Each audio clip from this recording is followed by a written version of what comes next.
नमस्कार, मी गीता फॅशन या चॅनल मध्ये आपलं खूप स्वागत आहे। तर आज आपण एक माप बघणार आहोत। कमेंटच आलेली आहे। तर माप असं आहे, अपर चेस्ट आहे 40 आणि फुल बस्ट आहे 42 आणि 11 इंच त्यांचा पाठीमागचा गळा आहे। आता खूप खोल गळा आहे हा।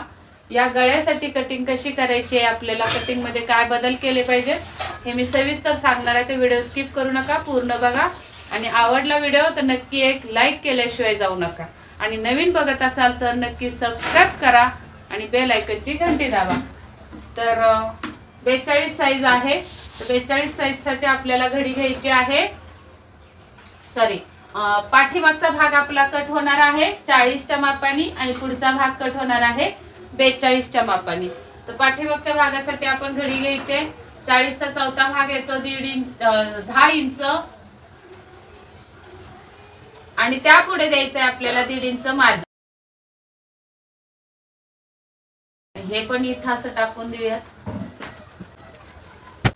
आता इथं शोल्डर घ्यायचे 11 इंच पाठीमागचा गळा आहे।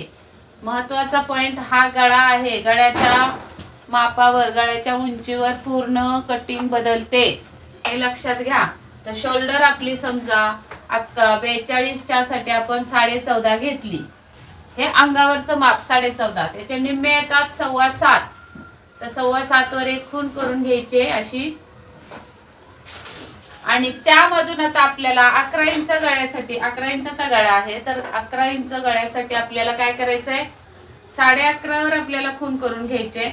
ही उंची आता बघा जास्त असणार आहे खाली, बोर्ड मला खाली पुरत नाहीये त्यामुळे तुम्ही लक्षात घ्या, मला फक्त कटिंग दाखवायचे। तर इथं येणार आहे गळा। गळ्याची रुंदी द्यायची आपल्याला खालच्या साईडला 3 इंचावर हा। आणि इथे आता आपल्या 7.25 ही जी शोल्डर आलेली आहे त्यामधून बरोबर 2.25 इंच कमी करायचे शोल्डर मधले, म्हणजे उरले ती आपली शोल्डर असणार आहे। किती उरलं तर 5 इंच शोल्डर उरली। तर इथं खाली पण 5 इंचावर एक खूण करून घ्यायचे आणि इथून खाली आपल्याला द्यायचंय 5.5 इंचावर उंची मुंड्याची। इथून पुढे आपला हा छातीचा चौथा भाग इथं 10 इंच आला आणि त्याच्या पुढे 1.5 इंच मार्जिन। आता इथून तिरक किती जायचं, का जायचं ते सांगते। इथून तिरक तुम्हाला त्या अगोदर आपल्याला काय केलं पाहिजे, अर्धा इंच बाहेर गेलं पाहिजे थोडंसं, कारण एवढी सरळ रेघ द्यायची नाही, कारण आपला डीप नेक असल्यामुळं शोल्डर अशी बरोबर इकडे झुकणार आहे। तर मग इथं जर कटिंग केला मुंडा आपला तर खूप असा तिरका होईल, समजलं। म्हणून आपल्याला इथे अर्धा इंच बाहेर यायचंय आणि इथून तिरकी रेघ द्यायची आपल्याला अशी। आणि मग या तिरक्या लाईनीतून आपल्याला कोपऱ्यातून 1 इंच वर जायचंय। किती, 1 इंच फक्त असं तिरक 1 इंच जायचंय।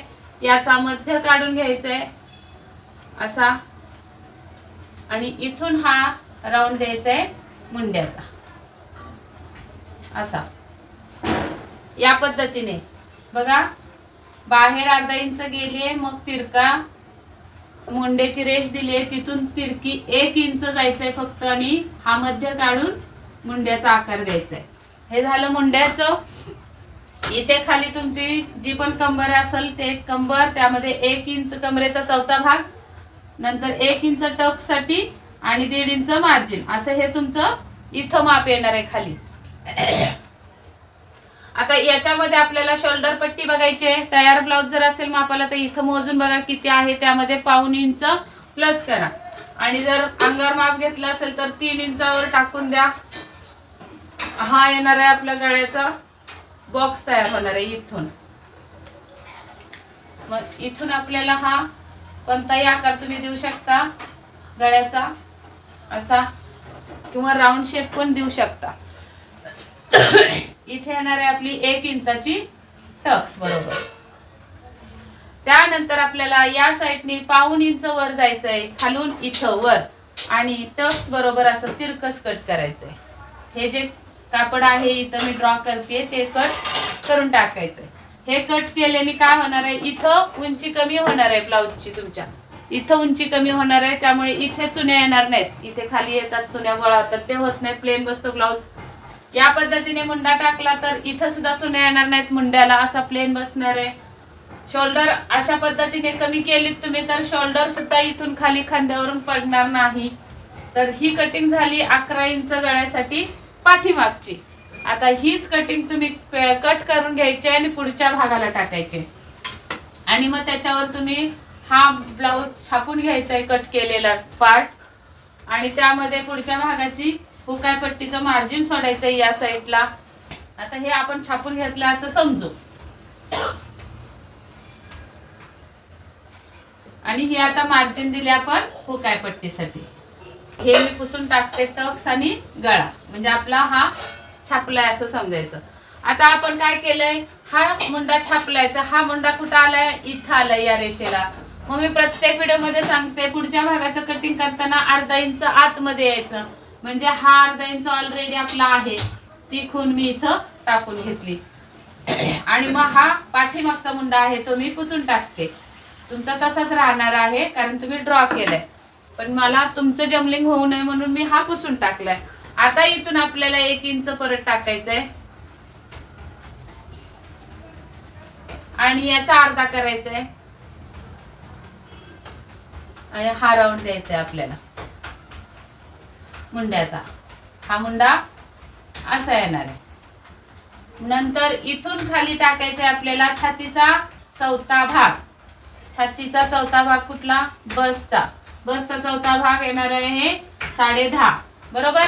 10.5 मध्ये 1.5 इंच मार्जिन देऊन आपल्याला 1 इंच दिलं तरी चालेल।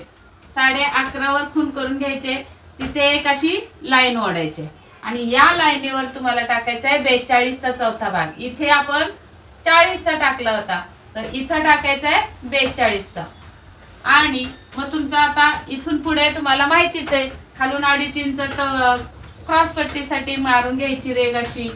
मग इथून असं क्रॉस पट्टीचा आकार द्यायचा आहे।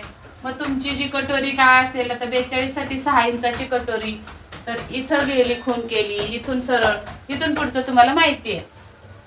आणि कटोरी कशी वाढवायची तर आपण व्हिडिओ आत्ताच अपलोड केलाय, तो जाऊन बघा। या पद्धतीने पुढची कटिंग करायची आहे तुम्हाला। मी नेहमी सांगत असते पाठीमागची कटिंग अपर चेस्टनुसार आणि पुढची कटिंग 42 च्या नुसार। तर अशी कमेंट येते की पुढच्या भागाला 42 हे माप कुठं टाकायचं, तर ते मी तुम्हाला सांगण्यासाठी हे ड्रॉ करून दाखवले। 42 चं माप आपलं इथं पॉइंट वर येणार आहे, इथं चौथा भाग टाकायचा आहे आणि त्याच्या पुढे मार्जिन द्यायचंय। तर आपलं हे कटिंग असं जाणार आहे, असं थोडं वाढवून जातं। इथे आपल्याला काय वाढवायचंय का, इथे पाठीमागून पुढे सेम आहे, फक्त पाठीमागे इथं प्लेन आहे भी पाठ आपली, पुढच्या बाजूला छातीचा उंचवट असल्यामुळे फक्त इथंच आपल्याला फुल बसचं माप टाकायचं आहे आणि पॉइंट काढण्यासाठी वरून खाली फुल बसचं माप टाकायचं आहे। तर चला, हा पण व्हिडिओ तुम्हाला आवडला असेल तर नक्की एक लाईक करा, मित्रमैत्रिणींना शेअर करा, नवीन बघत असाल तर सबस्क्राईब करा चॅनलला आणि बेल आयकॉनची घंटी दाबा, म्हणजे नवीन नवीन व्हिडिओचे अपडेट्स येत राहतील आणि असेच तुम्ही सदैव मला साथ द्या। व्हिडिओ पूर्ण बघितल्याबद्दल धन्यवाद। भेटूयात पुढच्या व्हिडिओमध्ये, तोपर्यंत स्वस्त राहा, मस्त राहा, काळजी घ्या, बाय बाय।